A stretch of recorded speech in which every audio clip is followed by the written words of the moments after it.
Tanto que algumas pesquisas mostram que o gay negro, ele sofre mais preconceito do que o gay branco, porque tem mesmo? camadas de preconceito ali. E muitas vezes o agressor do gay preto é o hétero preto, porque ele não suporta ver no outro uma identificação homoafetiva.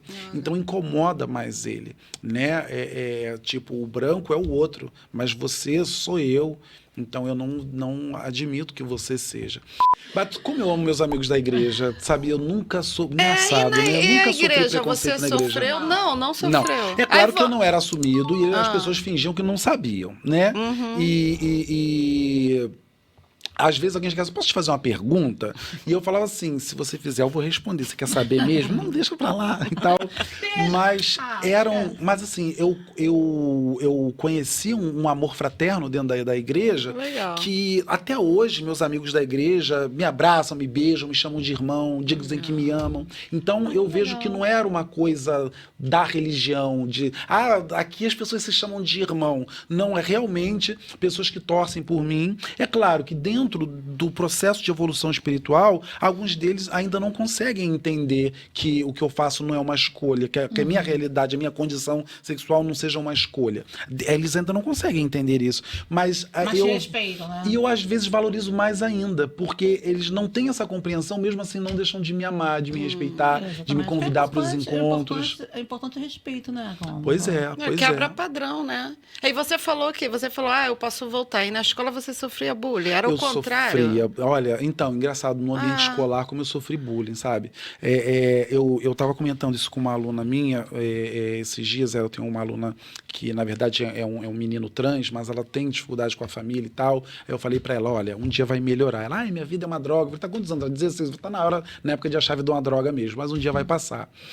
Eu sofria tanto bullying, mas tanto bullying, eu não tinha dinheiro, eu precisava merendar na escola. Às vezes eu passava o dia com fome, porque eu não tinha coragem de entrar na fila da merenda, porque quando eu entrava na fila as pessoas ficavam rindo de mim, ficavam debochando. Às vezes eu ficava com a bexiga ardendo, porque eu não ia ao banheiro, porque se eu entrasse no banheiro, os meninos ficavam e fazia isso, e apertava aquilo, e faz isso, pega aqui, faz ali, e eu sempre com muito medo, porque muitas pessoas da escola eram da minha igreja. Isso triplicava a minha vergonha, eu tinha medo de as pessoas verem que eu estava sofrendo aquilo, e tinha primo meu, parente, então eu tinha medo de aquilo chegar à minha casa. Então, às vezes, estava chovendo, eu ficava na chuva, eu não ficava debaixo da cobertura, eu ficava lá com o guarda-chuva segurando. Eu não praticava esporte, porque os meninos não me escolhiam para nada, para fazer esporte com eles. Então, eu ficava sempre fazendo trabalho, ou quando ia fazer, porque as meninas me chamavam, as meninas sempre mais agasalhadoras, sempre mais acolhedoras. Né? Maduras, né? Então, assim, eu sofria E nenhum professor muito. sentia isso, que você estava sendo... Então, era uma época que eles achavam que aquilo ali fazia parte da educação e que alguns acreditavam, inclusive, que eu precisava passar por aquilo ali para eu aprender a sobreviver, porque na vida eles não estariam lá. Então, hoje, você vê as pessoas falando assim, eu ouço isso na sala dos professores. Na minha época, a gente sofria bullying, hoje em dia a gente não pode deixar, hoje em dia tudo é bullying, não sei o que lá, é um mimimi, tal. Não pode, sabe? Assim, só Não Deus pode. sabe as marcas que eu trago por não ter uma proteção naquela época. E assim, hoje ainda é pior. Por quê? Porque eu sofri aquele bullying ali, eu sofri às vezes bullying na rua também, às vezes eu não pegava ônibus para casa, eu ia andando a pé, e andava às vezes mais de uma hora para chegar em casa, porque dentro do ônibus, ou então ficava esperando passar o ônibus que ia todo mundo, e eu ia no próximo, para não sofrer esse bullying. Mas assim, hoje ainda é pior, porque eu depois que chegava em casa e eu ia para o contexto da igreja e tal, o bullying cessava. Eu estava protegido naquele ambiente. Hoje não é assim.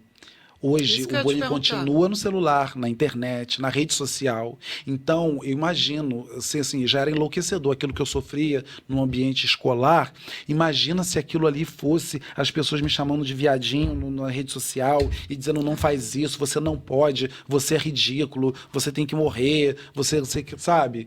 Era uma coisa assim, ninguém podia ser meu amigo, porque se fosse meu amigo... eu vivi um momento muito cruel. Hoje eu olho, eu entro na sala de aula e eu vejo... eu não vejo tantos casos de racismo na sala de aula, eu vejo os alunos atípicos sendo, assim, também acolhidos. Então, nossa, Mudou aquilo muito. mudou. Na minha época, a pessoa preta tinha um apelido, o aluno que era gay, ele tinha outro apelido, a pessoa atípica tinha outro. Então, assim, hoje... existem coisas Tomou que uma a certa crueldade consciência que a melhorou em gente muita ainda coisa. Até resiste, porque, né? tipo assim, eu como professora, eu não deixo ninguém botar apelido em ninguém. Ah, mas ele gosta, problema, mas eu não quero.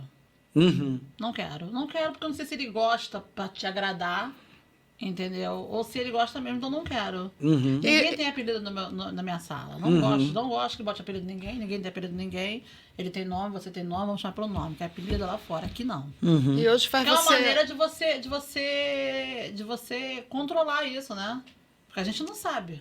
Porque às vezes, a gente deve falar muito das pessoas pretas, porque às vezes elas aceitam esse tipo de piada, né?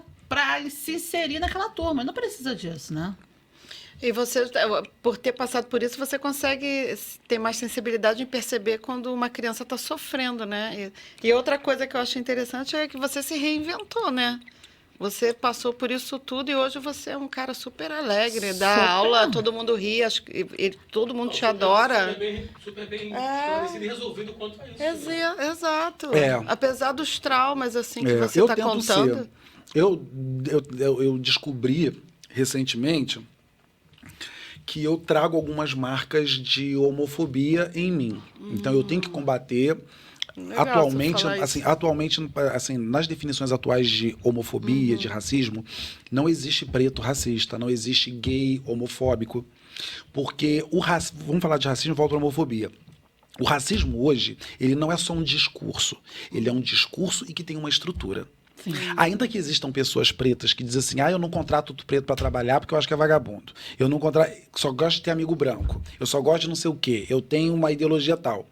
Ele tem um discurso racista, mas ele não é racista porque ele não tem a estrutura por trás dele.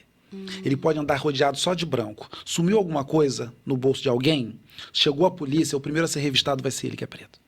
Então, é uma coisa... É o racismo estrutural. É o racismo, exatamente. Então, por isso que a gente fala, ele não é um preto racista, ele é um preto que tem o discurso racista, porque ele tem o discurso, mas a estrutura não está a favor dele, né? Então, é a mesma coisa. Então, assim, eu trago algumas marcas, por exemplo, pelo meu companheiro, a gente andaria mais de mão dada na rua, nos lugares, às vezes, e assim, eu morro de... Eu posso estar dentro de um shopping center, que é um conceito que é... Mas eu acho que vai alguém me atacar a qualquer momento, vou tomar uma lâmpada na cabeça, que vai não sei o quê. Então eu tenho isso, né? Assim, o meu pai, apesar de ser filho adotivo, eu acho que eu sou... Se eu fosse um filho biológico, eu acho que eu junto as características. O meu pai é preto e a minha mãe é branca.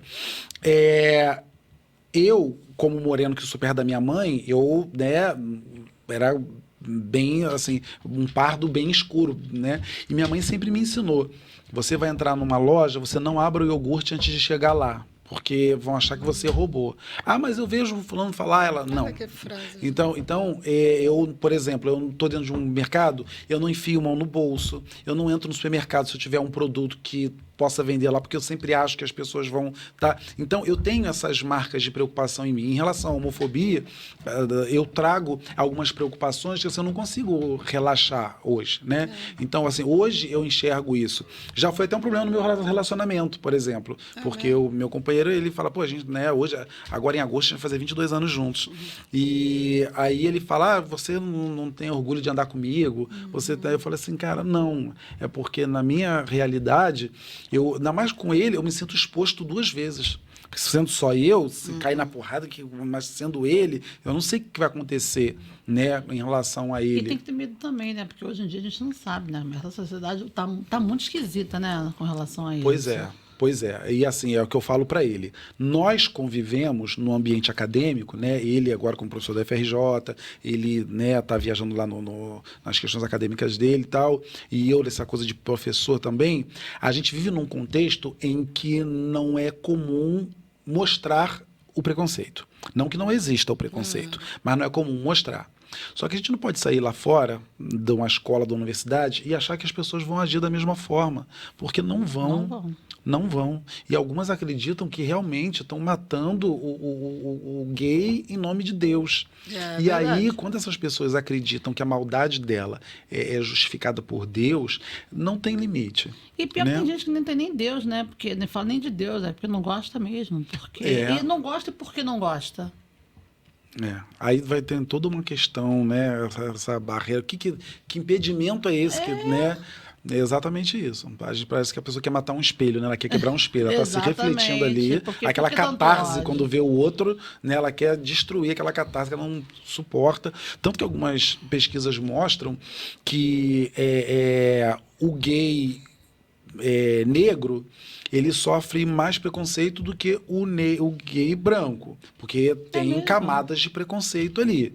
E muitas vezes o agressor do gay preto é o hétero preto, porque ele não suporta ver no outro uma identificação homoafetiva. Então incomoda mais ele, né? Tipo, o branco é o outro, mas você sou eu. Então eu não admito que você seja. Então são muitas camadas de doença aí que se atravessam.